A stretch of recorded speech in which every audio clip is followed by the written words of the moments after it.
자, 오늘은 인물 사진 촬영, 포즈와 스냅 사진에 대해서 이제 얘기를 해보겠는데요.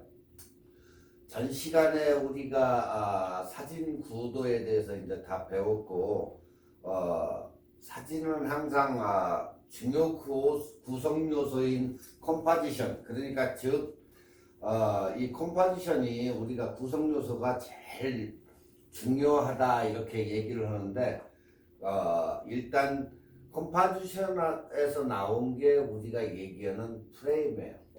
그러니까 사진을 한 장 한 장 찍을 때 그 프레임상에 어떻게 이제 사진을 잡을 것인지, 아니면 우리가 이 사진의 자연 현상을 그대로 일부분만 이렇게 떼가지고 가지고 와가지고 찍는 것으로 이제 우리가 마이너스 예술이라고 이렇게 얘기를 하는데, 절제된 어떠한 한 부분만 이렇게 트리밍해서 따온 것을 우리가 프레임이라고 그러죠. 프레임.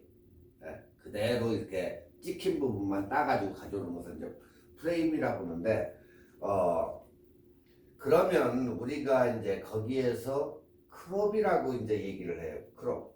필카의 필름은 트리밍이라고 하고, 디지털은 크롭이다 이렇게 얘기를 한다.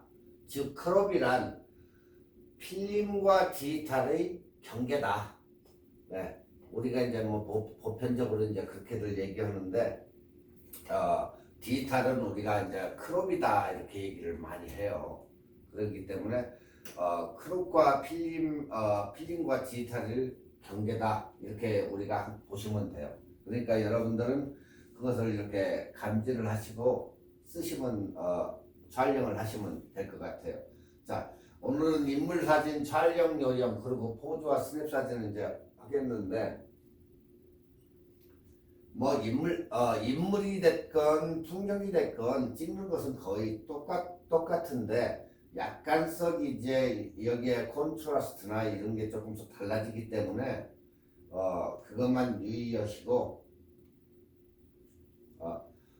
찍으시면 될 것 같아요. 인물사진 촬영용, 우리가 일단 인물사진 촬영의 요령을 이렇게 볼 것 같으면, 우리가 표현의 의도, 여러분이 어떻게 주제를 어떻게 찍을 것인지, 아니면은 사진의 원한 과제이며 사진 촬영 시 가장 어려움에 집착되는 그 과제가 될 거예요, 이게. 그러니까 개인의 착각, 의도, 집념에 따라서 주제를 어떻게 표현을 하는가에 따라서 개인의 감정과 모든 게 다 다르기 때문에, 개인의 느낌대로 이렇게 찍는 사진, 그런 사진은 이제 우리가 객관성을 잊어버릴 수가 있다 이렇게 얘기를 해요. 네. 즉 피사체를 찍었으나 개인의 감상에 이렇게 치우쳐가지고 객관성을 잊어버린다거나, 아니면 그러한 이유는, 객관성을 잊어버리는 이유는 사진은 이 카메라가 기계이기 때문에 기계적으로 찍히는 그런 결과를 초래하므로 결국은 객관적인 것만 이렇게 나타나기 때문에, 예를 들어 우리가 이제 길 건너편에 있는 친구나 누구를 이렇게 놀려주려고 빠르게 찍었는데, 사람은 굉장히 적어지고 차만 크게 이렇게 나와 있는 그런 경우가 있어요. 그러면 우리가 누가 딴 사람이나 친구가 봤을 때 이것은 자동차를 찍은 사진이지 친구를 찍은 사진이라고 볼 수가 없다는 거죠, 이게. 그러면 그냥 이거 자동차 찍은 거지, 이걸 날 찍은 거 아니네, 이런 사진이 돼버리는 거예요. 그러니까 우리가 그런 사진을 찍을 때 실수를 범하지 않도록 조금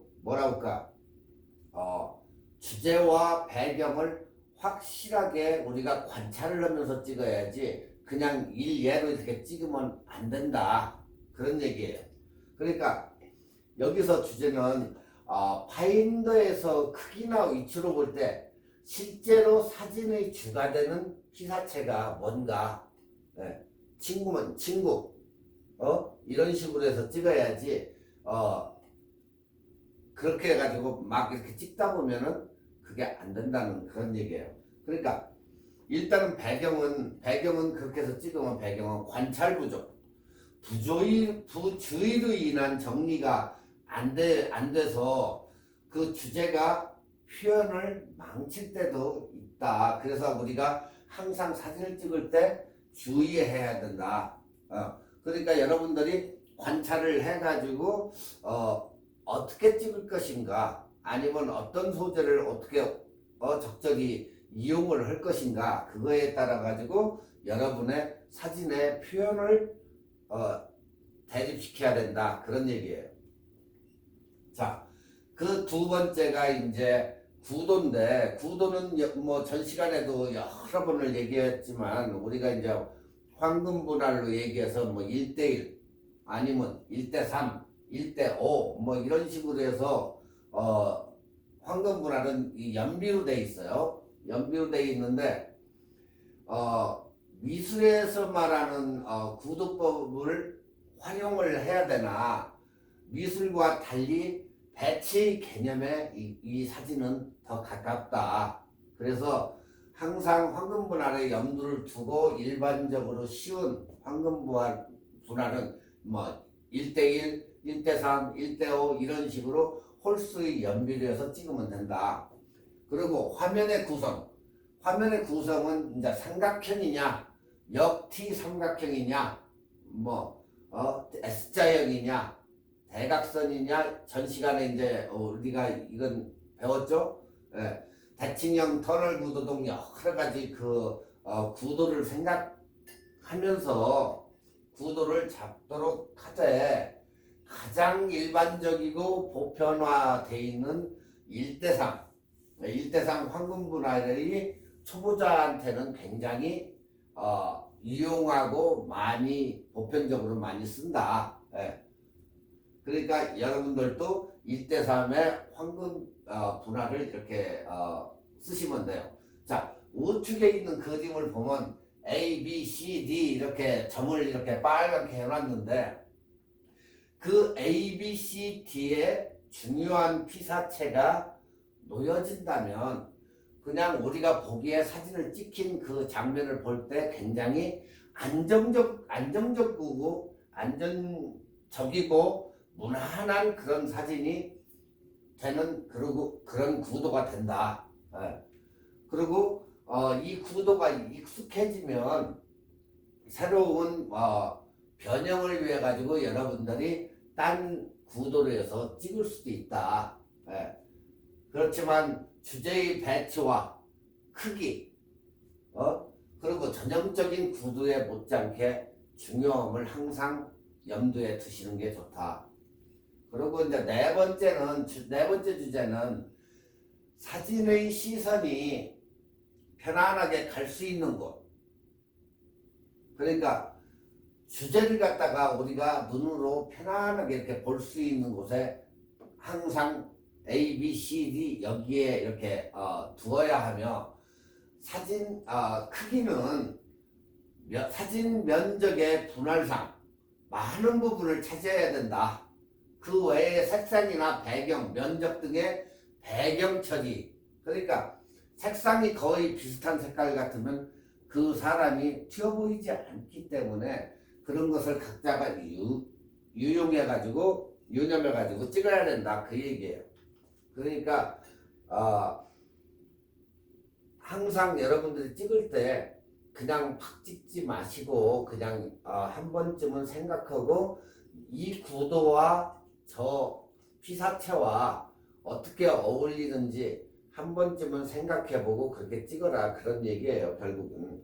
그리고 이제 다음은 구도심리인데, 구도심리는 이것도 전 시간에 이제 우리가 얘기를 했었죠, 배웠죠, 분명히. 그러니까 피사체를 갖다가 이제 어떻게 위에서 찍느냐 아래에서 찍느냐 이거에 따라 가지고 이제 다 달라지는데, 우리가 아래쪽에서 위로 찍으면 그냥 적극성이다 이렇게 보고, 위에서 아래로 찍으면 소극성적인 그런 사진으로 보고, 그 다음에 옆쪽 우측으로 해서 이렇게 치우쳐 가지고 찍으면 미래형, 왼쪽은 과거형.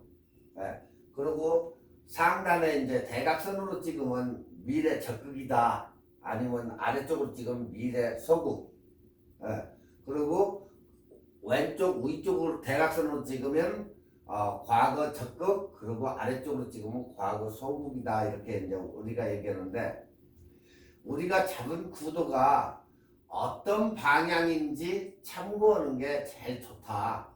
그러니까 이 개인 찍고자 하는 사람의 나의 성격이나 성향 때문에 객관성을 잃어가고 있지 않은지, 그런 것도 한번 판단해 보시고, 어떤 구도가 내 마음에 드는지, 그리고 나의 성향을 일단 찍고자 하는 사람이 그 개인의 성향을 갖다가 파악을 하는 게 일단은 첫 번째다. 그래서 찍는 그 당사자의 우리 자신을 위해 가지고 한 번쯤은 생각을 해봐야 된다. 자, 두 번째는 찍히는 피사체의 대상.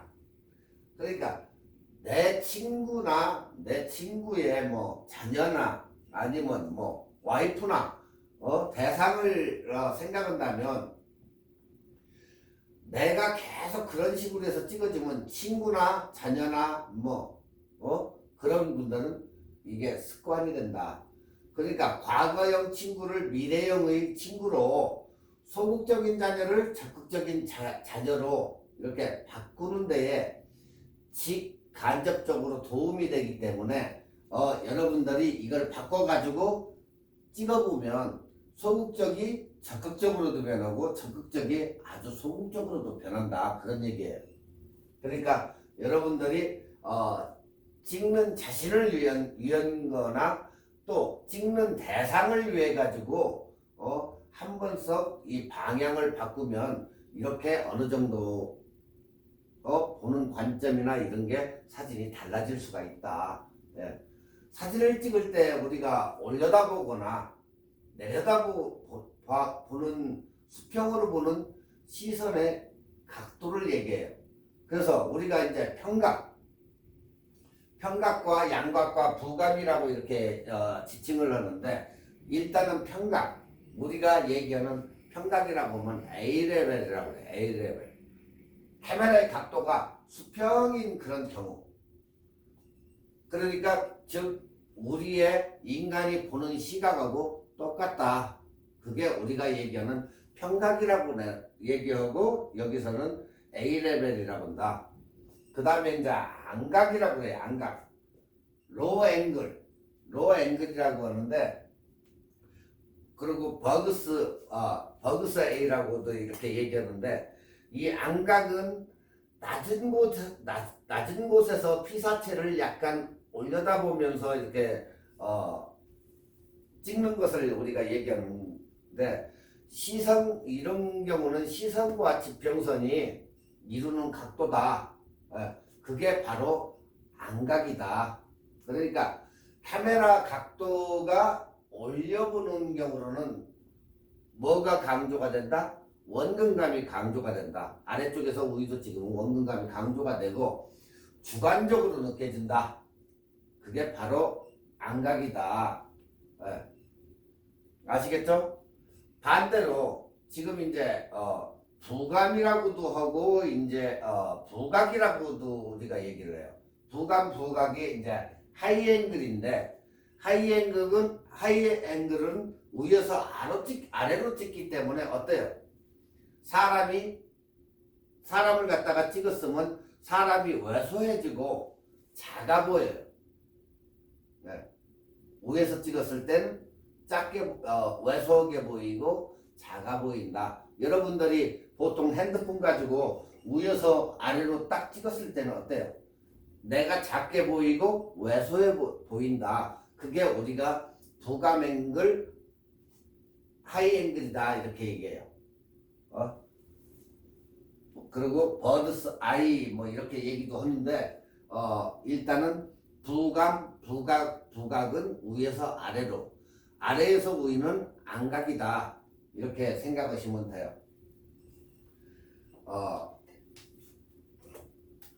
평각, 안각, 부감이 객관적으로 주는 기본 분위기를 이해하고 사진에 활용할 필요가 있다. 네.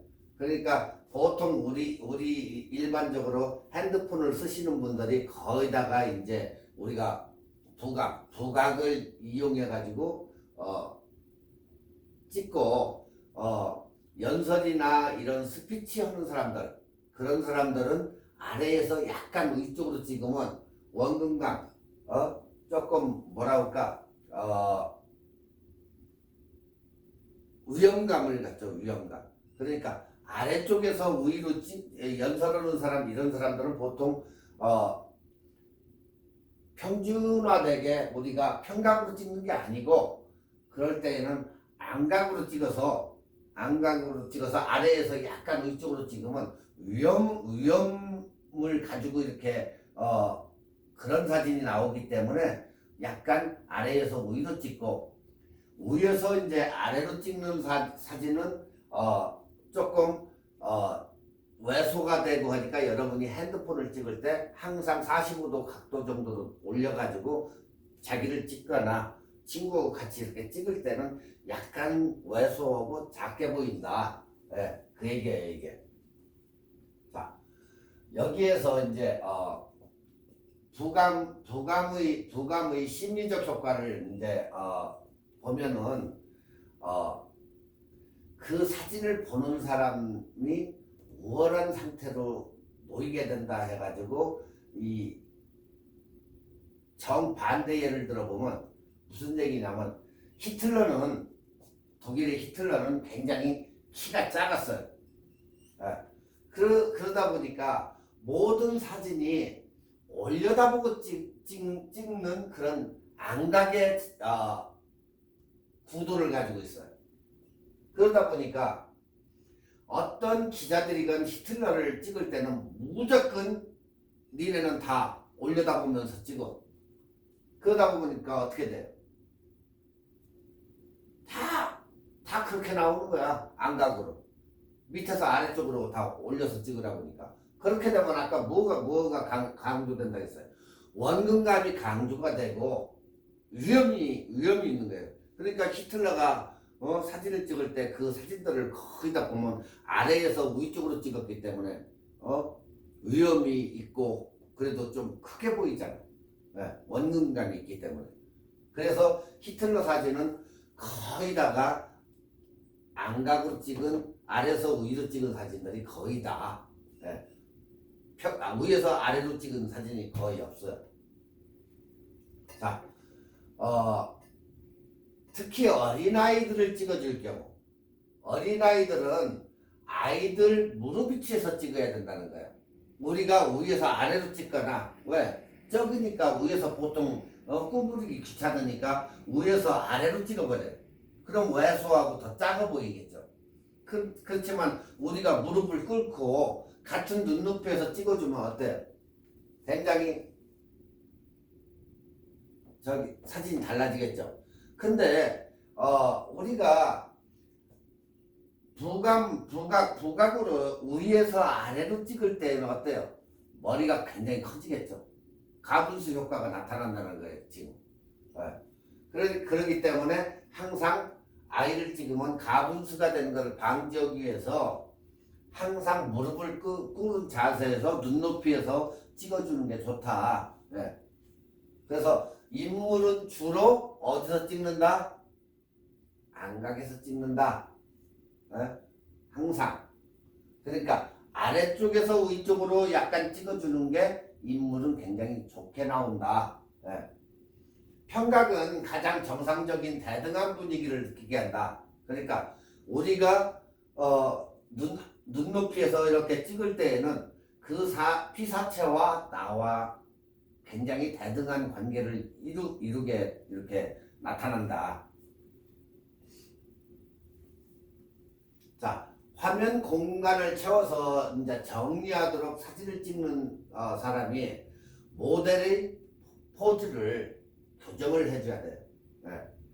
찍히는 부분을 변경하고 팔, 손의 위치, 자세가 달라 보이게, 조금 이렇게 있으면 조금 고개를 돌리라든가 자세를 위치나 이런 것을 교정을 해줘야 된다는 거예요. 그러니까 우리가 이 자세를 배우는 것은 찍는 만큼이나 그렇게 쉽지는 않기 때문에 인물 사진을 잘 찍으려면 포즈를 어떻게 취할 것인지 교정해 줘야 될 그런 것을 법을 배워야 돼요. 그래야 거기 조금 틀어졌으니까 왼쪽으로 우측으로 이런 자세를 자꾸 교정을 해줘 가지고 그런 찍는 사람이 그런 자세를 가져야 된다 그 얘기예요. 자, 특히 우리나라 사람들은 포즈를 취할 줄을 몰라요. 사진 찍게 거기 좀 쓰세요. 그냥 딱 챙겨자세요 하고 그냥 어디 군대에서 갓 제대한 그런 아저씨처럼 이렇게 찍는데 그게 우리나라의 국민성이에요. 근데 요즘 자라나는 애들은 좀 어때요? 많이 선진화가 돼 있죠. 자연스럽게 뭐 이렇게도 하고 이렇게도 하고 웃어가면서 찍는데 예전 사람 우리 국민성은 포즈라는 게 없어요. 포즈라는 게 딱 그냥 섰으면 그냥 탁 굳어가지고 그냥 이렇게 찍고 그랬는데 요즘은 우리나라도 많이 변해가지고 스냅 같은 촬영 기법에서는 자연스러운 포즈가 최고의 연출이 된다는 거야. 그러니까 어떻게 하면 뭐 사진을 찍으면서 자꾸 농담을 건넨다든가 하다가 그냥 자연스럽게 찍어야지. 사진 찍겠어요 해가지고 탁 찍는 것보다 농담이라도 좀 하고 이렇게 사진을 찍는 게 훨씬 유리하다. 자연스러운 연출이 되니까. 그러니까 여러분들이 그렇게 하다가 마음에 드는 것을 갖다가 빨리 그걸 포착해서 찍는 사진이 최고의 사진이 된다.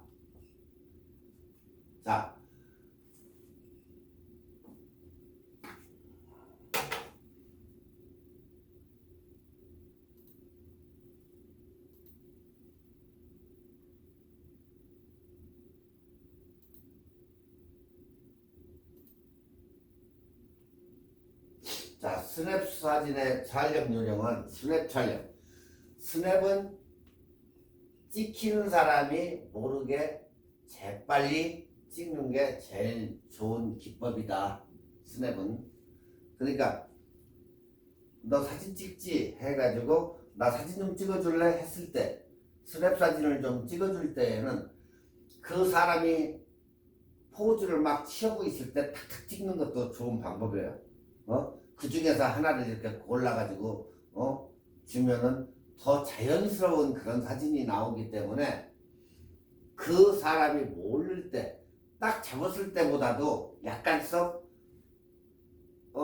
틀린 포즈를 취할 때 빠르게 찍는 그런 사진이 훨씬 찍기 좋은 기법이다. 예. 완전 수동식 카메라로 스냅을 찍는 것과 저희가 틀리기 때문에 수동 사진, 완전 수동 사진으로 찍는 경우는 초점을 2 내지 5m 정도로 해서 찍은 피사체가 그 거리 내에 들어오면 재빨리 찍어버리는 게 좋다. 그리고 노출은 조리개를 닫고 셔터를 돌리며 노출을 맞춰가지고 조리개 우선 모드, 조리개 우선 모드로 맞춰가지고 찍기를 추천을 하고 스냅빔으로 우선 셔터 스피드가 어떻게 돼야 된다? 빨라야 된다. 어떻게 자꾸 움직이기 때문에 피사체도 움직이고 나도 빠른 셔터 스피드가 있어야만이 그게 제대로 잡히기 때문에 셔터 스피드가 빨라야 된다. 자, 그러나 주변 밝기를 감안하되 셔터 스피드를 60분의 1초 이하면, 초보자들은 80분의 1초 이하면 사진이 흔들리거나 피사체의 흔들림 때문에 안 좋은 흔들린 사진이 나올 수 있기 때문에 그런 것은 사용하지 않는 게 좋다. 피사계 심도가 2에서 4m 정도가 커버할 수 있어야 된다. 그러니까 2m나 4m 정도만 커버할 수 있어야 된다. 그 얘기예요. 피사체가. 그 안에 있는 것은 괜찮다. 예. 그러니까 여기에서는 제일 조심해야 될 게 찍기에 흔들릴 위험이 없는 한 조리개를 줄이면 심도가 굉장히 흐릿해지기 때문에 초점에 굉장히 주의해야 된다. 초점에는 안심할 수가 없어요. 그렇기 때문에 굉장히 조심하고 셔터 스피드를 빠르고 조리개는 조여주고 주변은 일단 밝아야 스냅으로 찍기에 굉장히 좋은 조건이다. 우리가 이렇게 얘기해요. 구도는 어떻게 찍는다? 상반신 구도로 찍는다. 그리고 4m를 벗어나서 몸 전체가 나오게 찍으려면 그 피사체와 카메라 사이에 다른 사람이 이렇게 못 끼어들도록 왜냐면 그 포착하는 기회를 방해되기 때문에 그 정도에 있을 때는 사람이 못 끼어들도록 그것을 잘 보시고 사람들이 작게 찍히면은 어떻게 된다? 어수선한 분위기가 되는. 그러니까 분위기를 잘 포착해 가지고 찍고 되도록 주제를 조금 인물을 크고 시원하게 찍어야 된다.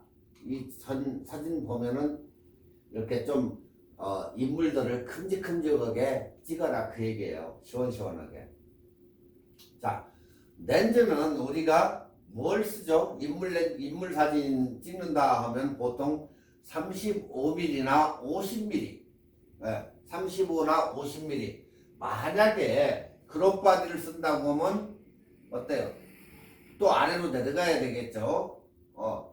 캐논 같은 경우는 1.6, 나이콘은 1.5가 크롭이 되기 때문에 여러분들이 그것을 잘 감안하고 만에 하나 그게 안 된다고 하면 번들 렌즈를 쓰는 것도 좋다.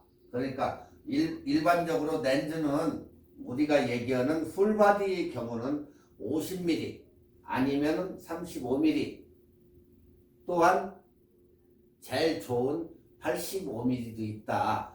그 대신 85mm를 갖다가 크롭바디에다가 85mm를 쓰면 135mm 정도가 되기 때문에 절대 크롭바디에다가 85mm를 끼고 찍으면 안 된다. 크롭바디용 렌즈가 아닌 다음에는 그렇게 해서 바꿔 끼면 되지를 않는다. 크롭바디용 85mm를 사용하면 뭐 가능하겠지만 절대 풀바디 렌즈를 갖다가 그렇게 찍으면 착각하시면 안 된다는 그 얘기예요.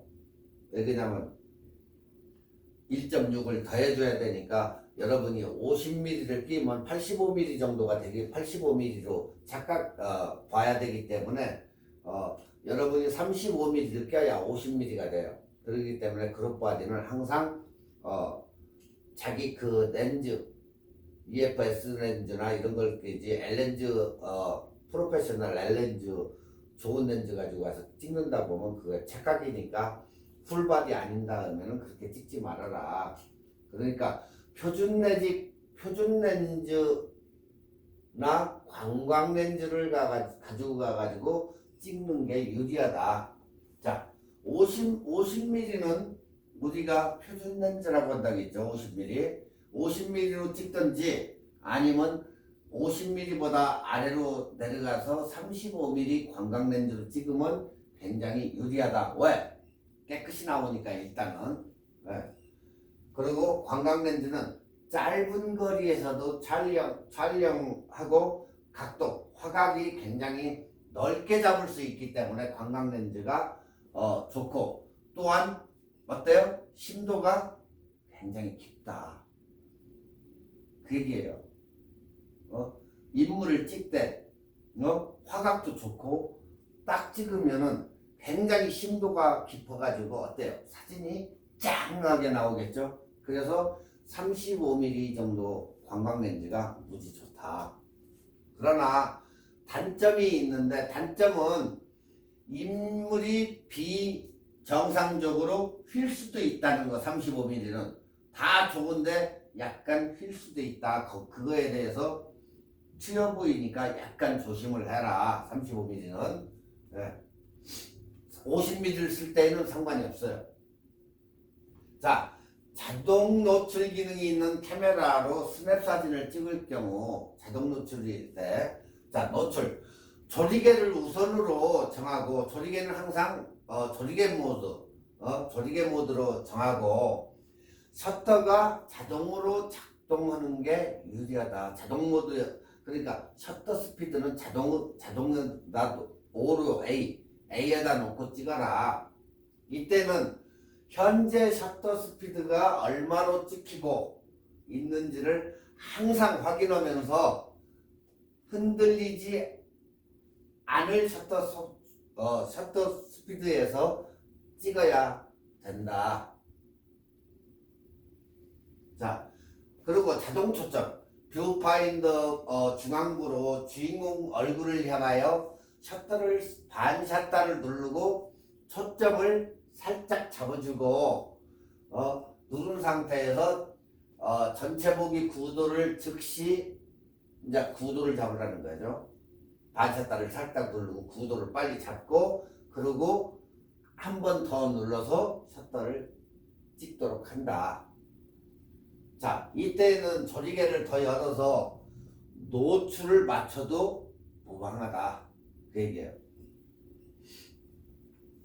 프로그램 자동 노출은 프로그램 모드, B모드, 프로그램 자동 노출은 전자동의 경우다. 이건 즉 셔터는 셔터대로, 조리개는 조리개대로 컴퓨터 칩에서 프로그램된 방법으로 노출을 맞춰준다. 이때는 여러분이 초점과 구도만 잡아가지고 그냥 누르기만 한다. B모드는. 그래서 프로그램 모드는 여러분들한테 최적화돼 가지고 이렇게 찍을 수 있게 해준 그런 모드이기 때문에, 만에 하나 프로그램 자동 노출 이것을 쓰실 경우라면은 그냥 밝기와 초점과 구도만 여러분이 잡으면 아무 문제 없이 그냥 찍을 수가 있다. 자, 그 다음에는 이제 노 파인더 촬영이라는 거예요. 노 파인더 촬영. 노 파인더 촬영은 스냅과 같은 촬영이지만 파인더로 보지 않고 구도를 잡고 찍는 거예요. 이걸 쳐다보지 않고 구도를 그냥 잡고 찍는 건데, 자, 초점, 첫 번째가 초점이고, 두 번째가 노출, 세 번째가 구도, 그 다음에 네 번째가 렌즈인데, 렌즈는 28에서 35mm, 화각이 넓기 때문에 이게 굉장히 유리하고, 자, 손으로 잡은 방향의 정면이 넓게 찍히기 때문에 필요한 부분이 잘 잡힐 가능성이 높아서 우리가 28에 35mm를 많이 쓴다. 자, 노 파인더 촬영은, 자, 눈대중으로 거리를 대충 알아보는 거예요. 여기는 4m 이런 정도로. 그 다음에 렌즈를 대충 이렇게 돌려가지고 거리를 맞추거나, 또는 그와 같은 거리로 보이는 다른 곳의 거리를 딱 재는 거예요. 이게 3m. 딱 보면 3m 정도. 이런 식으로.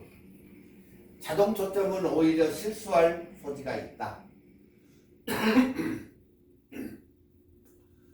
렌즈의 초점은 수동으로 눈 짐작, 우리가 대충 계산을 해가지고, 머릿속으로 계산을 해가지고 거리를 정하는 게 좋다. 여기서 저기는 한 5발 되니까 한 4m는 되겠다. 뭐 5m는 되겠다. 이런 식으로 해서 자기가 가늠을 해가지고 하라는 거예요.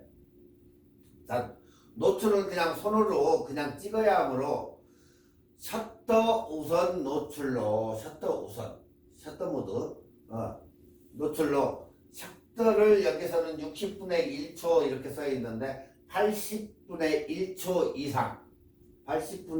이상으로 설정해야 흔들리지도 않는다. 여기서는 그냥 초보자를 갖다가 여기서는 60분의 1초 어느 정도 약간 찍는 사람들은 60분의 1초는 완전 초보자는 80분의 1초를 내려가지 말아라. 그래야 흔들리지 않고 피사체를 제대로 잡아내기 때문에 만에 하나 이거보다 스피드가 더 내려간다고 하면 어때요? 피사체는 흔들린 사진으로 해서 사진이 거의 못 쓰게 된다. 그렇기 때문에 너무 많이 셔터 스피드를 내리지 말고 80분의 1초 정도 그 정도가 제일 적당하니까 뭐 아니면 그 이상 125를 잡든지 해가지고 하여튼 일단은 80분의 1초 이상을 잡아라. 자, 조리개 우선 자동 노출이나 프로그램 자동 노출 같은 활용은 스냅 촬영과 동일하다. 자, 구도는 손에 잡힌 카메라를 의식해서 구도를 예상을 해라. 손으로 정확한 방향을 예감해서 카메라의 각도를 빨리 이렇게 움직여서 딱 찍으면 된다. 그리고 촬영 자세는 사진 찍히는 사람에게 절대 들키면 안 된다. 그러니까 내 시선은 딴 쪽을 쳐다보고 한쪽으로 보고 가가지고 후닥닥 찍어라. 그런 게 좋다. 그러니까 저 같은 경우도 사진을 대충 이렇게 하다 보면 이게 어느 정도의 거리가 된다 하면 저 3m구나. 3m에 사람이 이렇게 앉아서 커피를 마시고 있는데 이것을 살짝 어느 정도 이렇게 돌려요.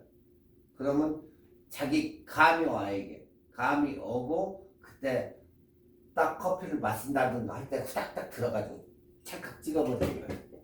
그렇게 찍어가지고 노파인더 파인더를 안 보고 이렇게 찍을 수 있는 노파인더 촬영법이 이렇게 있다. 아시겠죠? 이런 방식으로 해가지고 찍은 후에 여러분들이 그 사진을 보시면 여러분이 얼마나 사진이 늘어가는가 그것을 알 수 있어요. 그렇지만 전혀 그 사진을 여러분들이 찍어보지도 않고 이렇게 그냥 이론적으로만 이렇게 들어가지고는 절대 사진이 늘지 않는다는 거. 그러니까 자꾸 이렇게 공부를 하고 이론적으로 이렇게 알면 그걸 갖다가 실제적으로 카메라에 대입을 해가지고 해봐야 여러분들이 얼마나 사진이 늘었는지 나중에 사진 찍어보면 그게 굉장히 나타난다. 자, 다음은 우리가 이제 풍경사진 촬영 요령인데 풍경사진은 여러분들 보시다시피 지금 이게 데스칸소 여기 일본 후리 LA 근처 LA 그 코리아타운에서 바로 가까운데 파사데나에 있는 데스칸소 스퀘어 가든이야. 가보고 싶은 사람은 1418 데스칸소 드라이브예요. 1418 데스칸소 드라이브인데 입장료가 여기는 있어요.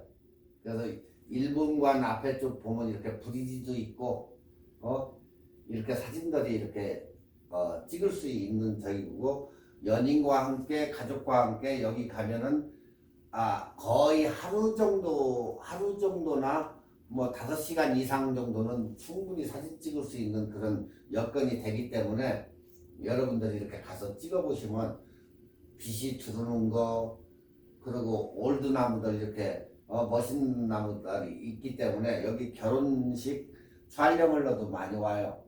그렇기 때문에 심심하신 분들은 카메라 하나 메고 가가지고 찍으면 한쪽에는 장미만 모여 있고 한쪽에는 또 수선화가 모여 있고 이런 식으로 이렇게 잘 가꿔가지고 돼 있으니까 여기 가서 사진 찍을 게 굉장히 많을 거예요.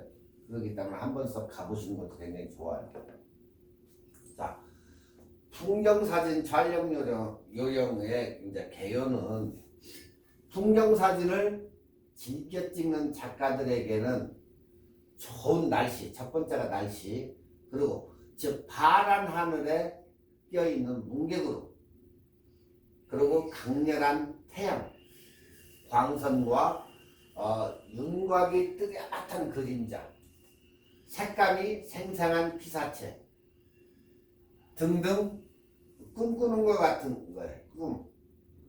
그러나 우리가 그런 것을 매번 그렇게 좋은 그런 저거는 없어요. 그게 맞아 떨어지지가 않기 때문에 궂은 날씨나 어지간해서 이렇게 좋은 사진 찍기에는 매우 어렵다는 거예요.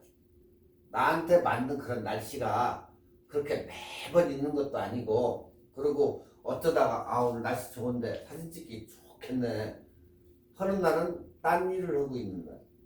그렇기 때문에 저렇게 지금 얘기했던 그런 날은 극히 만나기가 어렵다. 네.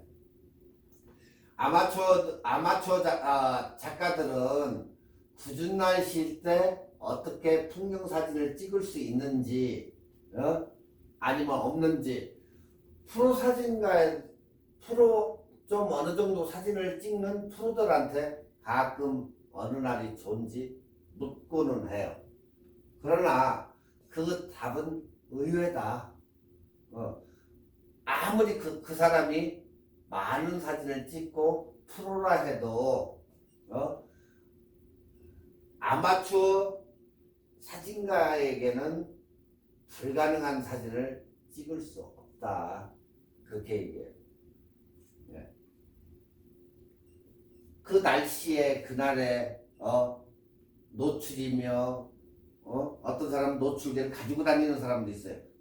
그렇게 어느 날은 반짝했다가 어느 날은 이게 일기가 나빠지고 이게 금방 좋았다 나빠지고 하기 때문에 굉장히 이런 저거는 불가능해요. 다만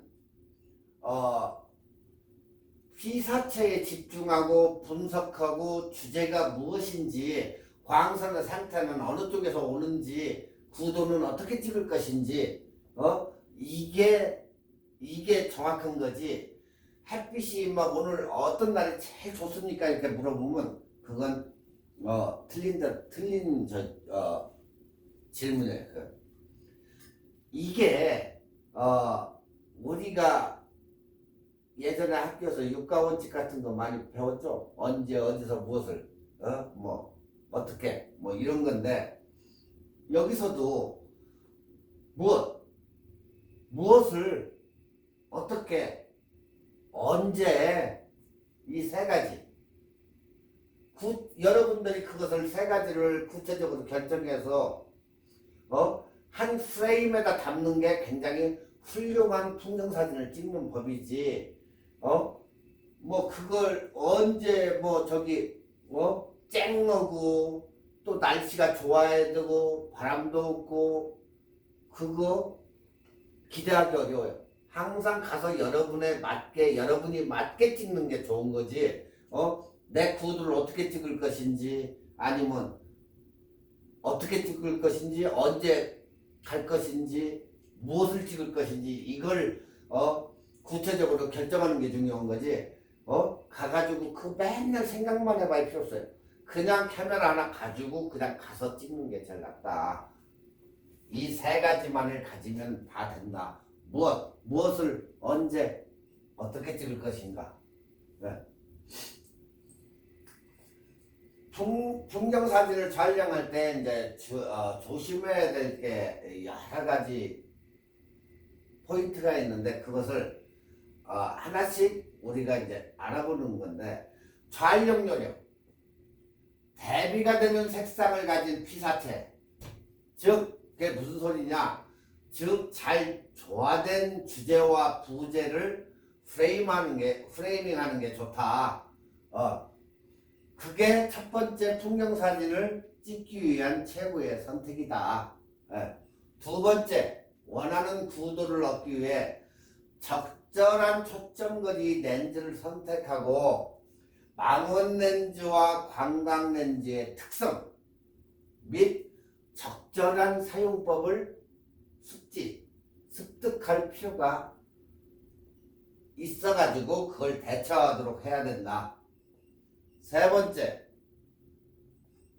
계절과 하루의 시간대에 따라서 항상 광선과 이 태양의 상태 이런 게 변하기 때문에 피사체의 느낌과 색을 표현하고자 하는 그 색온도에 대한 감각을 키워야 된다. 저녁 때는 그 컬러가 어떻게 되고 아침경에는 그 컬러가 어떻게 되고 그것을 갖다가 색 온도에 대한 감각을 키워야 된다는 얘기예요. 아시겠죠? 내가 찍고자 하는 피사체에 그게 깜깜한 데 가서 찍으려고 보면 그렇죠.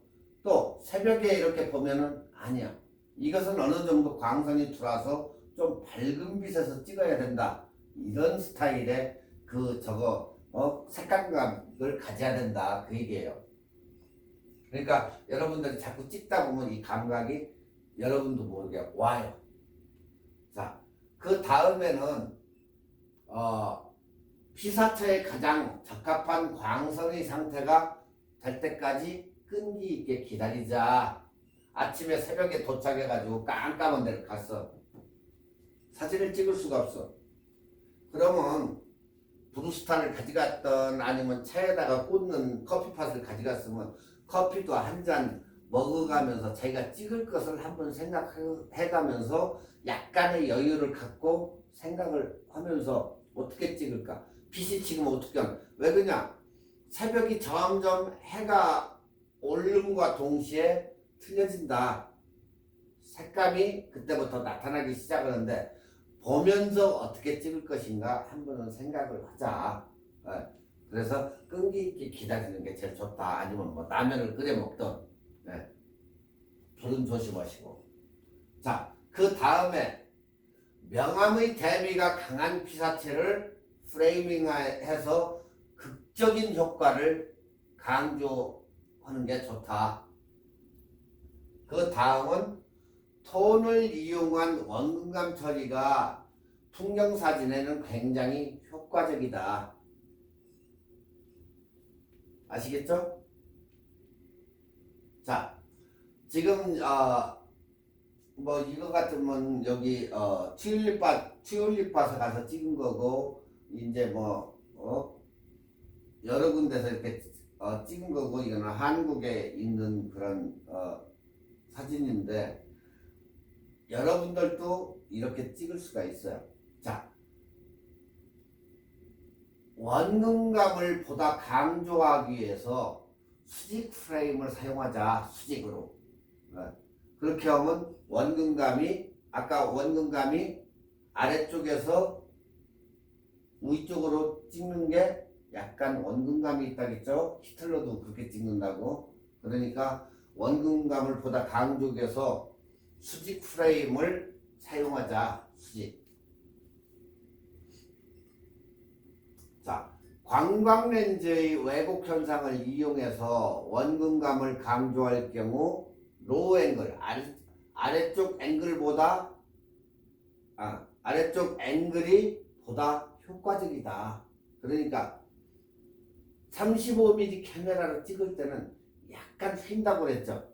그렇기 때문에 왜곡 현상을 이용해 가지고 강조할 경우는 약간 아래쪽에서 위로 앉아서 찍으라는 얘기. 앉아서 찍으면 원근감이 더 강조가 된다. 그러니까 우리가 이제 색채감이 있는 파스텔 톤은 풍경 사진은 비슷한 농도의 피사체들을 촬영하면서 얻을 수 있다. 그 다음 피사기 심도와 콘트라스트는 조리개를 조임으로써 조리개를 열고 닫고 할 때 조임으로써 극대화할 수 있는 풍경 사진에 활용하자. 조여가지고 찍으면 엄청나게 극대화되는 콘트라스트가 되기 때문에 잘 활용을 하자. 그리고 롱타임 셔터를 이용하거나 물이나 바람의 움직임을 표현해보자. 그래야 이게 움직이겠죠. 가만히 있는 이파리보다도 약간 가만히 있는 것도 있지만 약간 흔들리는 것도 있을 거 아니에요. 흔들리는 거. 그런 것을 갖다가 약간의 쇼타임 500분의 1초 이렇게 주지 말고 약간 더 낮춰가지고 물이나 같이 계곡 물을 표현한다든가 아니면 바람의 움직임 같은 것을 살짝 넣어보는 게 좋다. 그냥 정해진 프레임 안에다가 이파리가 있으면 그냥 있는 것만 찍지 말고 바람에 이렇게 흔들리고 가운데는 딱 있고 하는 그런 사진을 찍으면 빛이 이파리에 반사해가지고 어때요? 반짝반짝반짝 하겠죠. 그런 것을 한번 이용해가지고 바람의 움직임을 표현해보자 그 얘기예요. 그리고 그 다음에는 이제 폴러라이즈 필터를 넣어서 빛의 반사를 없애가지고 색감을 충분히 살리자. 폴러라이즈 필터를 갖다가 끼면 빛의 반사, 폴러라이즈 필터는 빛의 반사를 없앤다. 자, 폴러라이즈 보통 우리가 차가 주차가 돼 있어요. 햇빛이 비쳐. 근데 차 안에 있는 사람을 찍으려고 이렇게 딱 했어. 아니면 쇼 윈도에 안에서 멋있는 남자가 커피를 중후하게 먹는다든가 아니면 엄청나게 이쁜 여자가 분위기 있게 커피를 먹으려고 먹고 있는 카페를 딱 봤는데 저 괜찮네 해가지고 딱 찍으려고 보니까 빛이 반사가 돼가지고 안에가 잘 안 보여. 차 안에도 역시 딱 앉아서 운전대 딱 잡고 있는 사람 찍으려고 했는데 안 보여. 그래서 빛의 반사를 우리가 차단을 할 때 그 안에를 그 반사된 빛을 없애기 위해서는 우리가 항상 폴러라이저의 이 필터를 끼면 그 빛이 반사되는 부분이 없어져요. 그렇게 해서 폴러라이즈 이 필터를 끼고 찍으면 빛의 반사를 없어지고 하늘은 더욱더 푸르게 색감에 굉장히 색감이 좋아지기 때문에 폴러라이즈 필터를 넣고 껴보자 아니 찍어보자 그 얘기예요. 자, 이상에서 이제 우리가 지금까지 살펴본 풍경 사진은 저절로 그냥 딸깍해서 나오는 게 아니고 피사체를 보고 느낀 감정을 사진가가 사진을 찍고자 하는 여러분들이 끈기를 가지고 분석하고 표현하면서 또한 느끼고 그런 하나의 그런 작품을 만드는 거다. 같은 장소를 여러 번 여러분이 촬영을 해도 똑같은 사진이 아니라는 거예요. 항상 다른 느낌으로도 찍어진다.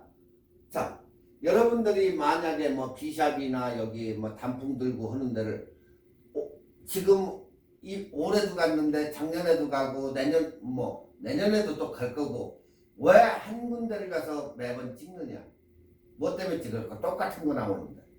그게 아니고 전에는 갔을 때에 이 폴러라이저 필터를 안 꼈으면 한번 껴서도 찍어보고 120으로 줬으면 80도 한번 놔보고 60분의 1초도 놓고 해가지고 바람에 흔들림도 한번 찍어보고 색감을 다르게 한번 찍어보고 구도도 다르게 찍고 또 딴 것도 뭐 전에는 산도 약간 안 올라가 봤는데 약간 올라가서도 한번 찍어보고 해가지고 항상 틀리게 이렇게 촬영이 되기 때문에 여러분이 갔던 그 시대에 작년에 갔을 때는 굉장히 날씨도 안 좋았는데 이번에 갔을 때는 광선의 상태도 또 달라지고 모든 게 달라지기 때문에 항상 다양한 형태로 해서 달라져요. 지난번에 찍은 사진을 보니까 아 이때는 단풍이 약간 저거였네. 이번에는 생생하네. 이것도 다르고 모든 게 이렇게 달라진다는 거예요. 그렇기 때문에 항상 찍고자 하는 사람들이 노력을 해서 대자연의 그런 순간, 변화하는 순간을 놓치지 않게 해서 여러분들이 끊임없이 노력을 해야지 그 자연이 여러분을 기다려주는 게 아니에요. 내가 가가지고 내가 직접적으로 부딪혀서 그것을 해야지. 자연은 그냥 돌고 돌아요. 항상 내가 어떻게 맞춰서 가느냐에 따라 가지고 이게 달라지는 거지. 매번 저거에 갔을 때마다 똑같다? 똑같은 건 없어요, 절대. 그러니까 항상 여러분이 한 가지를 찍을 때에도 항상 달리기 때문에 그 순간을 찍는 사람이 놓치면 안 된다는 얘기예요. 그래서 기름값 비싼데 어딜 가라는 얘기냐 그렇게 생각하면 할 말은 없겠지만 자주 돌아다니면서 카메라 셔터를 자꾸 누를수록 좋은 사진이 나타난다. 네, 그 얘기예요. 그러니까 여러분들도 열심히 이렇게 돌아다니시면서 찍으시면 될 거예요. 뭐가? 프로가. 자, 잠시만요. 지금 시간이 거의 다 됐는데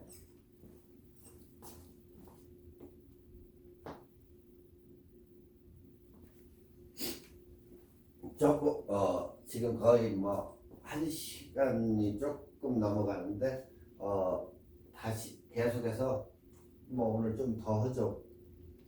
자, 이번 시간은 사진의 구도의 예제와 찍는 방법을 11가지 이제 예를 들어 가지고 쓰는데 여기서는 리딩 라인이라는 게 이제 나와요. 전 시간 구도에서도 리딩 라인을 이제 배웠는데 자, 우리가 저 멀리 있는 것을 뭐라고 부르죠? 후경이라고. 그리고 앞에 놓인 것을 뭐라고 그래요? 풍경 같은데 이런 데서 전경이라고. 전경. 그리고 가운데는 중경. 저 멀리 있는 건 후경. 이렇게 이제 얘기해요. 그리고 전 시간에 배웠듯이 리딩 라인, 뭐 빌딩을 찍는다든가 운하를 찍는다든가 할 때는 이렇게 리딩 라인. 그리고 여기에서도 지금 가운데에다 피사체를 딱 가운데에다가 2분의 1 구도로 놓고 수직과 수평을 딱 맞춰가지고 가운데다 이렇게 넣어가지고 찍는 그런 예제의 사진. 자, 첫 번째 또 나오죠. 3분할을 활용하자. 이 황금분할은 사진과 뗄 수가 없어요. 그렇기 때문에 계속해서 황금분할, 3분할 하고 나오는 이유가 바로 이거예요. 자, 3분할 구도를 활용하자. 여기서도 3분할 구도를 어떻게 활용했어요? 나무를 갖다가 딱 여기다가 주제를 갖다가 딱 놔두고 수직과 수평을 딱 맞췄죠. 여기. 네. 이게 바로 굉장히 중요해요. 자, 어디다가 맞췄냐? 나무를 한쪽 모서리에다가 딱 이렇게 맞춰놨어요. 자, 여러분이 보실 때 사진이 굉장히 안정감이 있는 그런 풍경사진으로 했는데 만에 하나 나무가 이쪽으로 왔다고 치면 여기다 맞춰야 되겠죠. 나무를 딱 이렇게 맞춰 수평과 수직을 딱 맞춰가지고 저 뒤도 이렇게 맞춰야 되겠죠. 여기만 맞추면 안 되겠죠. 네. 이렇게 해서 사진을 딱 찍어 놓으니까 어때요? 굉장히 깨끗하죠. 사진이. 우리가 보더라도 똑같아요. 자, 우리가 옷을 입을 때 헐렁헐렁 이렇게 입는 것과 딱 맞춰 입은 거고 누가 깨끗하게 보여요? 딱 탤런트들 뭐 이렇게 딱 붙는 양복을 입은 사람이 깨끗하게 보이죠. 똑같아요.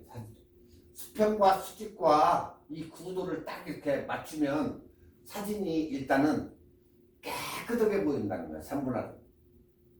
네. 여러분들이 봐도 깨끗할 때 사진 진짜 깨끗한 사진 뭐 거추장스러운 게 없잖아요.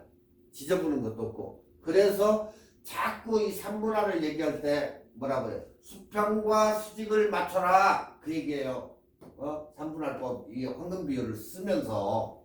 그래서 이게 굉장히 중요하다고 얘기해요. 그래서 카메라나 핸드폰에 그리드 라인 우리가 흔히 얘기하는 격자 그것을 설정을 해라 얘기하는 거예요. 핸드폰도 상관없고 카메라도 만에 하나 없으면 자기 이제 상상으로 맡겨가지고 딱 설정을 해야 되겠죠. 네.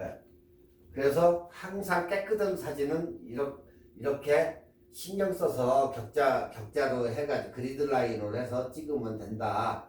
아래 사진도 보면은 빌딩을 갖다가 가운데에다 딱 맞추고 수평과 수직을 딱 찍었더니 시리의 사진이 굉장히 깨끗하게 찍히더라. 저렇게 야경이. 아시겠죠? 자, 두 번째 균형과 밸런스를 맞추자. 자, 균형을 맞추려고 이렇게 회전 타는 거죠. 이게 타는 건데 여기에 뭐가 균형이 맞춰져 있어요? 여기에 있는 벚꽃이 들어갔죠. 여기에 이렇게 그러다 보니까 균형이 맞춰지잖아요. 이쪽도 조금 들어갔고. 그러니까 사진을 찍을 때 공백으로 그냥 이렇게 나무를 싹 빼고 그냥 요거만 찍으면 어때요? 꽉 찬 느낌이 없잖아. 그렇지만 나무를 이렇게 딱 이렇게 걸쳐가지고 찍으니까 사진이 굉장히 꽉 찬 느낌이 들어. 그러니까 거기에 뭘 채운다? 이렇게 색감 있는 컬러를 채운다든가, 그리고 이런 패턴 등으로 해서 이렇게 채우면 공간감이 훨씬 좋아진다. 그 얘기예요. 자, 여러분이 이렇게 반절을 딱 띄어서 보면 어때요? 컬러하고 다른 패턴으로 해가지고 이렇게 틀려진다. 사진이 없다고 쳐봐요. 이것을 없다고 치던가. 자, 그러면 요것만 해가지고 이렇게 아무것도 없다고 치면 굉장히 단순없잖아요. 그렇지만 이것을 찍기 위해서 이것을 넣으니까 어때요? 밸런스가 맞춰지잖아. 그래서 이렇게 해서 꽉 차게 패턴이나 컬러 같은 것을 이렇게 채워주면 사진이 좋아진다. 자, 세 번째로는 리딩 라인이에요. 리딩 라인. 리딩 라인은 X자로 생각하면 돼요. 이렇게 X자로. 자, 우리가 시선을 볼 때 한 점으로 이렇게 리딩 라인이라는 것은 우리가 이렇게 시선을 딱 사진이고 모든 것을 볼 때 눈이 한 시선에 집중되는 그 점을 얘기하는 거예요. 리딩 라인. 그러니까 시선을 한 점에서 다른 점으로 이끄는 선이에요. 선. 자, 여기에 리딩 라인을 보면은 우리가 이렇게 건물이나 이렇게 도로에 건물 딱 찍었을 때 저 끝에를 우리가 시선이 딱 가게 돼 있어요. 자, 여기서도 지금 이 사진을 보면 누가 제일 먼저 들어와요? 저쪽이 우측이 보이는 게 아니고 가운데로 피사체가 굉장히 딱 보이죠. 바로 이거예요.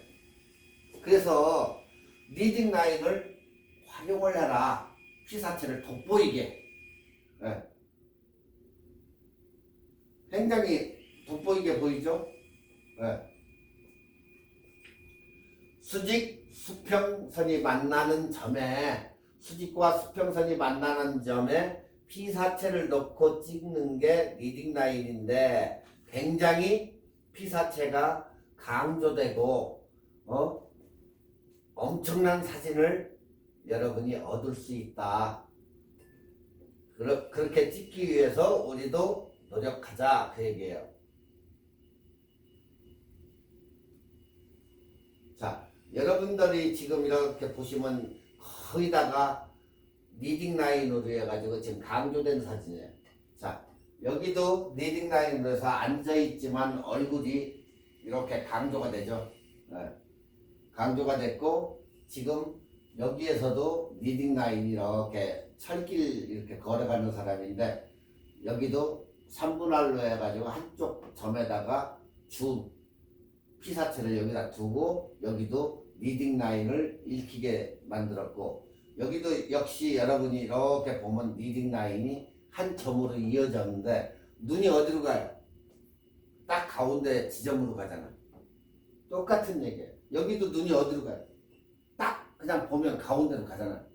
그래서 이러한 인물 사진도 좋다. 예. 경치, 인물, 이 리딩 라인을 적극적으로 활용을 하자. 자, 네 번째는 좌우의 대칭을 활용한다. 좌우의 대칭을 활용한다. 리딩 라인을 활용을 했지만은 좌우의 대칭을 갖다가 이렇게 활용을 한다. 똑같죠? 반 딱 나눠가지고 여기도 똑같아요. 자, 여기도 반을 이 사람을 딱 나눠보니까 좌우 대칭 똑같죠? 사이즈가 요거 사이즈, 요거 사이즈. 자, 이렇게 활용을 해가지고 찍은 사진을 보니까 어때요? 피사체가 엄청나게 강조가 되죠. 네. 이렇게 해가지고 여러분의 뭐 아이들이 도로에 뛴다든가 할 때에 딱 찍어 놓으면 이렇게 품이 있는 사진이 될 수가 있다. 그래서 항상 좌우 대칭을 활용한다.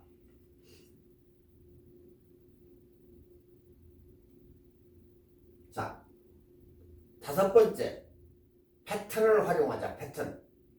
이 패턴은 여러분들의 사진의 시각적이나 미각적 이것을 엄청나게 돋보이게 해서 보는 사람이 사진을 보는 여러분이 이제 누구한테 사진을 보여주면 그 사진을 보는 사람으로 하여금 미소와 즐거움을 준다. 그래서 이 패턴을 활용을 하면 된다. 이렇게 패턴들이 굉장히 많죠. 이렇게 똑같은 게 일률적으로 있는 이런 패턴을 활용을 해서 찍는다. 네.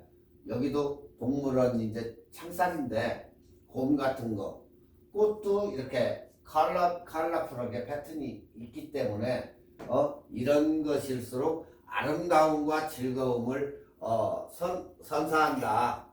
네. 패턴으로 하여금 피사체가 이렇게 갈라짐과 부서짐이 있는 사진을 찍는 것도 하나의 재미다. 패턴을 이렇게 줌으로써 갈라지죠. 똑똑 갈라지잖아요. 한 물체지만 딱딱딱딱 갈라지는 이런 사진으로 해서 찍음으로 해서 우리가 굉장히 즐거움과 이렇게 찍는 요소를 더 생각을 즐겁게 해줘요. 우리한테. 그렇기 때문에 여러분들도 저런 패턴을 잘 이렇게 보고 판단해 가지고 한번 씩 찍어보는 것도 좋을 것 같아요. 보통 집 같은데 철망 같은 거 있잖아요.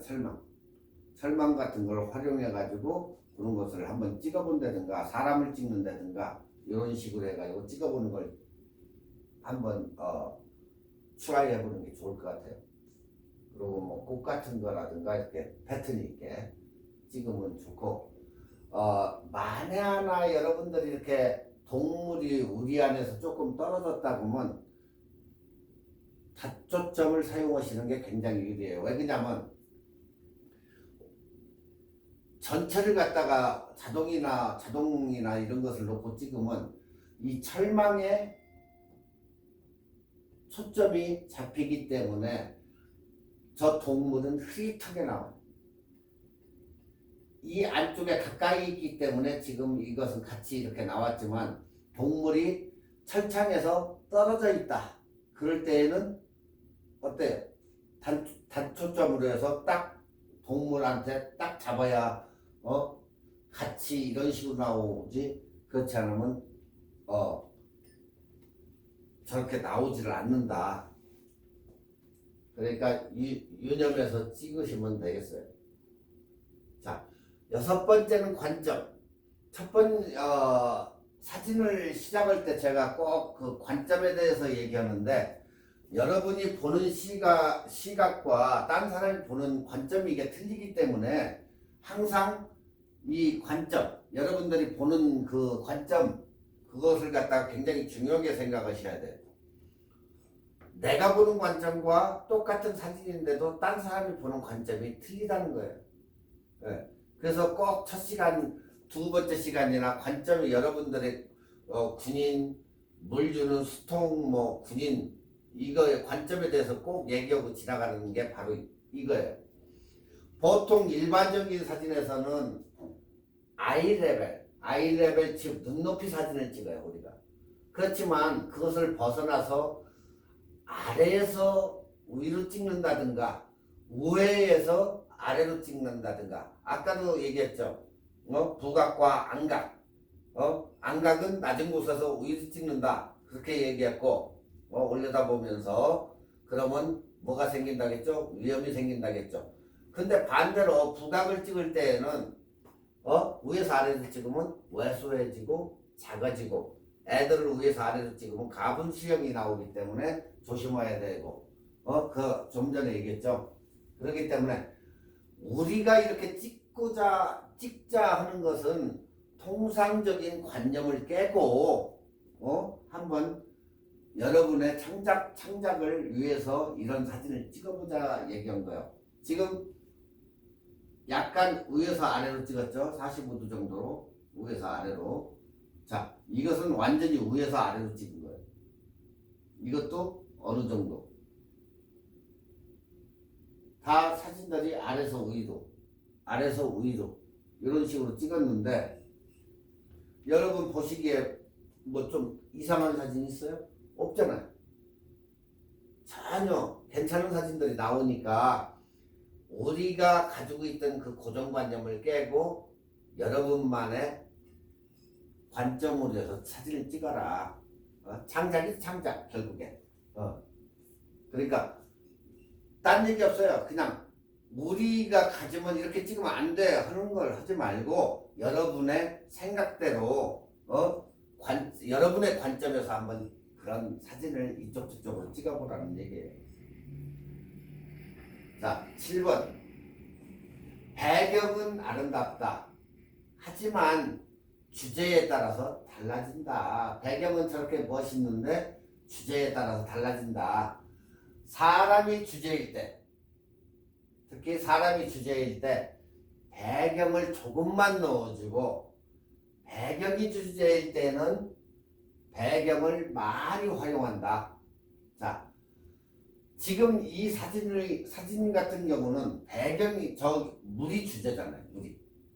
그러면 물을 많이 넣어주고 사람을 적게. 그렇죠? 배경이 주제일 때는 배경을 많이 넣고 부주제는 작게 했어요. 자, 여기는 배경이 뭐예요? 가을 하늘에 나무 이렇게 찍는 거잖아. 배경이. 그럴 때는 어때요?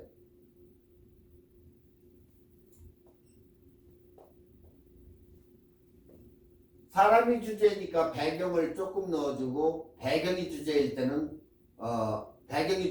배경을 많이 활용한다. 자, 나무가 배경이기 때문에 배경을 많이 넣어준 거예요.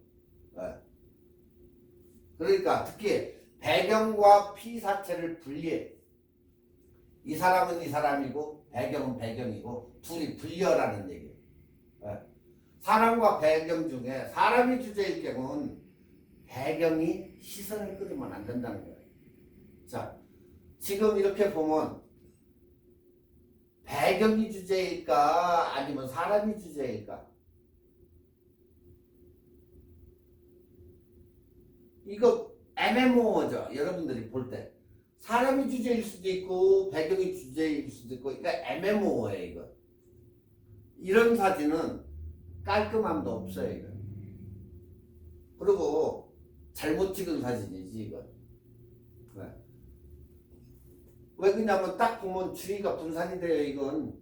이런 사진은 말이 안 되는 사진이야. 그렇지만 이 반대로 이거 보면 아무 이상 없잖아. 쳐다보는데. 이건 굉장히 산만하잖아. 그러니까 저기는 배경이 주제일 때는 배경을 많이 활용을 하는 게 훨씬 낫다. 여기는 이렇게 했는데도 배경을 너무 많이 넣으니까 이런 문제가 생긴다. 그러니까 깔끔함이 없어졌다. 예. 이런 사진을 찍어서는 안 되고 저런 사진을 찍으면 된다. 자, 이제 전경과 중경과 후경, 공간감이 있거나 입체감이 있게 찍어야 된다. 자, 입체감을 위해서는 전경, 중경, 후경이 살려가지고 찍어야 된다. 전경 앞쪽에 어느 정도 피사체를 담고 전경 앞쪽에 어느 정도의 피사체를 담고 그 다음에 중경에다 담고 그 다음에 후경에다도 담는다 이렇게. 예. 그러면 어떤다? 입체감이 돋보인다. 예. 이 풍경도 전경을 어떤 사람들은 요마직만 저 멀리 이렇게 찍는 사람이 있어요. 요 빼고 전경이 없는 거죠 그건. 자, 전경도 어느 정도 그러려면 카메라를 약간 숙여야 되겠죠. 산을 찍을 때도 산이 이렇게 크게 있으면 앞 밑에 물이 있다든가 해가지고 그 산이 앞쪽으로 이렇게 그림자 끼게 해가지고 찍는 사진이 훨씬 멋있지. 딱 해가지고 곱게만 찍 산만 거의 비슷하게 찍으면 사진이 어때요? 입체감도 없고 보는 맛도 없고 그렇죠. 그렇지만 여기를 보시면 전경이 들어갔고 그 다음에 중경이 살렸고 그 다음에 후경이 살으니까 입체감이 있다 이렇게 사진들이. 자, 여기도 앞쪽을 사진을 조금 내려가지고 찍으니까 여기도 전경이 들어갔고 중경이 살았고 후경도 살기 때문에 사진이 보는 바와 입체감이 이렇게 있다. 네. 아시겠죠? 자, 그 다음에 이제 프레임인데 사진을 찍을 때 우리는 수평과 수직을 맞춰서 찍어요. 보통 수평과 수직을 거의 그렇죠. 지금까지도 그렇게 얘기했고 예외로 대각선을 찍을 때 대각선 구도는 운동감이나 불안감에 이렇게 불안감 조성에 의해 가지고 쓰여요. 그래서 이렇게 대각선 좀 불안하잖아요. 얘들이 이렇게 쏠릴 것 같기도 하고 하기 때문에 이 프레이밍에서는 대각선을 찍을 때는 대각선으로 이렇게 찍어보면 좋다. 네. 지금 이게 좋은 사진에 해가지고 찍었는데 괜찮잖아요. 약간 이렇게 대각선 스타일로. 네. 근데 수평과 수직이 이렇게 맞으면 대각선 사진들이 좋은데 안 맞으면은 호수나 평온한 산 등 수평이 맞지 않으면 부적합한 사진이 된다는 거예요. 그 대신 빌딩이나 이런 것은 또 괜찮아요. 네. 아시겠죠? 자, 프레임 안에 또 하나의 프레임. 이런 사진도 있다. 2, 3중 이제 우리가 프레임이라고 이제 얘기도 하는데, 자, 프레임 안에 또 프레임이 또 있어요. 무슨 얘기인지 아시겠죠?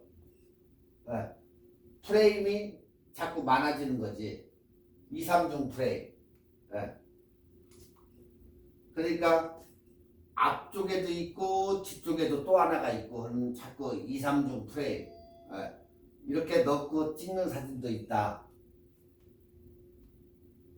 자, 그 다음에 크롭인데 이제 이 크롭은 깊숙이 들어가 찍는 것을 말한다.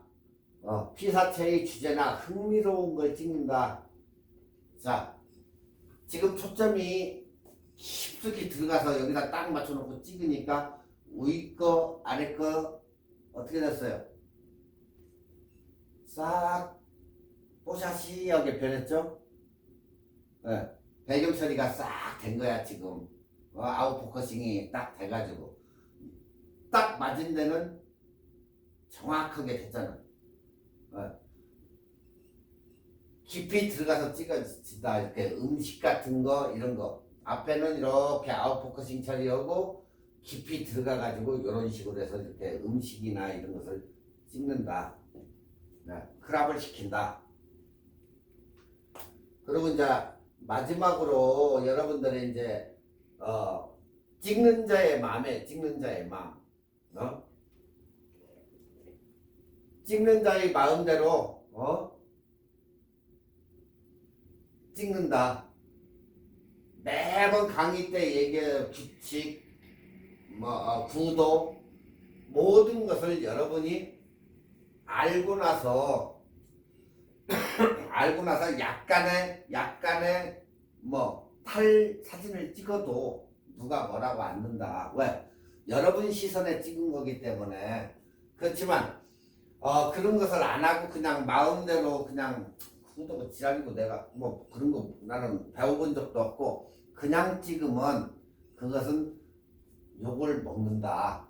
그건 사진에 대한 결국에 모독이다. 그건 그러니까 여러분들이 이러한 구도를 다 모든 것을 알고 기본적인 그 틀을 깨고 창작으로 해서 여러분들의 그 사진만을 찍는다 보면 굉장히 좋은 사진이에요. 그러니까 알면서도 이렇게 작가들도 탈 이런 사진을 찍는데 여러분들도 그렇게 해서 좋은 사진을 얻는다고 보면 여러분의 의도대로 찍으면 아무 이상 없이 찍는 사진이 된다. 그렇기 때문에 의도대로 틀을 깨부시고 한 번 더 찍어 보시는 것도 좋다. 그러니까 지금 여기에 나와 있는 이제 사선 구도들인데 여러분들도 이렇게 대각선 구도 해가지고 사선 구도 이렇게 있는데 여러분들도 이런 기존의 틀을 깨부시고 좋은 사진을 찍어볼 수 있도록 하셨으면 좋겠어요. 자, 오늘은 여기까지 하고 끝내겠습니다.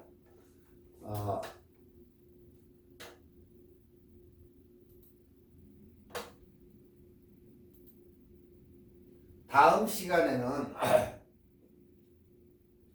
똑같은 50mm. 자, 내가 번들 렌즈로 해가지고 2사에 130mm나 했는데 그걸로 해서 50mm 놨을 때와 우리가 표준 단렌즈 가지고 단렌즈 50mm 짜리 가지고 찍었을 때 똑같이 50mm를 주었을 때 무엇이 어떻게 달라지는지, 단렌즈가 좋은 건지 아니면 어떤 렌즈가 좋은 건지 거기에 대해서 50mm 화각의 경우 줌렌즈와 단렌즈는 어떻게 달라질까, 그거에 대해서 알아보겠습니다. 자, 다음 시간에 뵙겠습니다, 여러분.